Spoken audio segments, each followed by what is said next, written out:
Miss Nelson Has a Field Day by Harry Allard. For some weeks now, doom and gloom had blanketed Horsby Smedley's school. Nobody laughed or threw spitballs. No one even smiled. And Miss Nelson was worried.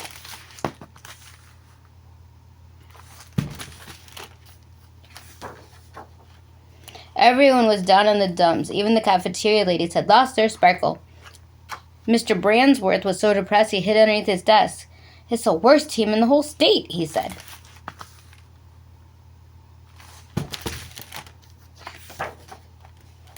And it's true. The Smedley Tornadoes were pitiful. They hadn't won a game all year. They haven't even scored a single point. And lately they seem more interested in horsing around and giving Coach the business. "Why practice?" they said. "We're only going to lose anyway."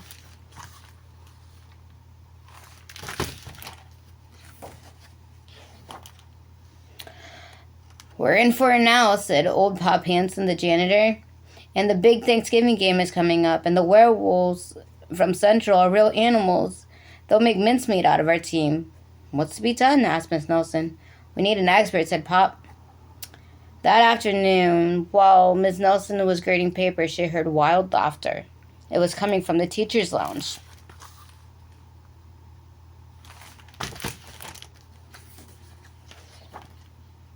Coach Armstrong had cracked up. "I'll make us a fresh pot of coffee," said Miss Nelson. When Coach had calmed down, Miss Nelson took him home by taxi. "You need a long rest," she said. The next day it was announced over the PA that Coach Armstrong would be out for a long time with measles. "Who will take his place?" asked the kids.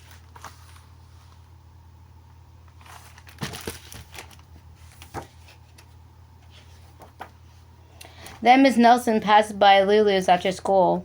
A serious discussion was going on. "We need someone who can get the team in shape for the big Thanksgiving game," said one kid.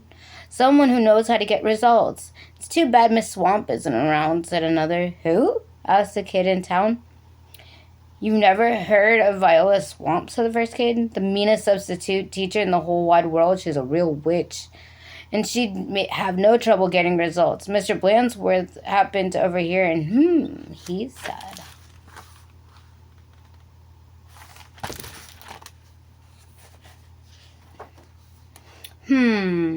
Said Miss Nelson, and she wasted no time getting home. She was running around to the closet, and she found what she was looking for, an ugly black sweatsuit. And she made an important call. "I'll be right there," said a voice on the other end. And the next day, Mr. Bransworth announced that there would be football practice after all. "Whoever it is," said the guys, "let's give him the business." And the coach doors flew open, and out stepped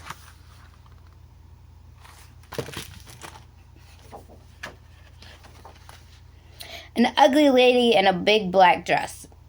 "My name is Viola Swamp," said the lady, "and I'm here to get results." "It's Bransworth," cried the guys and laughed him off the field. "Oh, rats," said Bransworth. "How could they tell?" Just then the guys heard the sound of squeaky tennis shoes.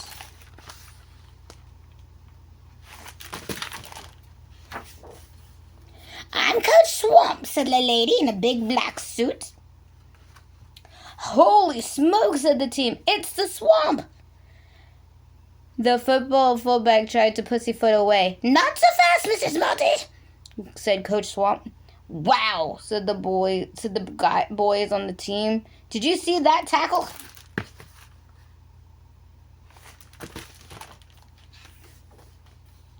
Coach Swamp was a real expert, and she put the team to work right away. The guys had never done more leg raises. "Ma!" said Coach Swamp. They had never run so fast. "Faster!" yelled Coach Swamp. "This is murder," said the guys. "Pipe down," said Coach Swamp. Sometimes it just takes a person that knows how to get stuff done.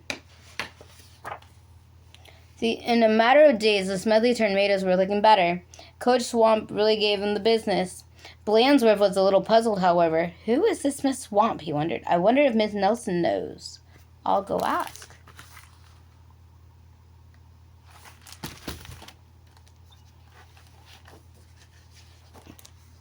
Miss Nelson was busy grading papers when Mr. Bransworth walked in. "I don't want to disturb her," said Bransworth. "She probably doesn't know anyway." Down the field, Coach Swamp was having a little talk with the team. "And don't you think about horsing around again," she said, "because the Swamp will be watching." I can't go that high much longer. When Coach Armstrong returned from his rest, he was surprised to see the boys playing like a real team. "How did this happen?" asked the coach. Said the guys. We know how it happened. On Thanksgiving Day, the tornadoes clobbered the werewolves 77-3, and there was a great day for Horace Smedley School.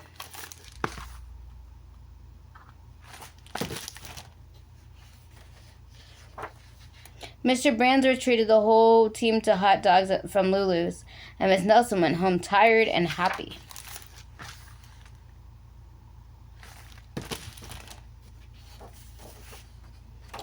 "Sometimes you just gotta get tough," she told her sister Barbara. "By the way, thanks for filling in for me." "Anytime," said Barbara. "Anytime." Bye.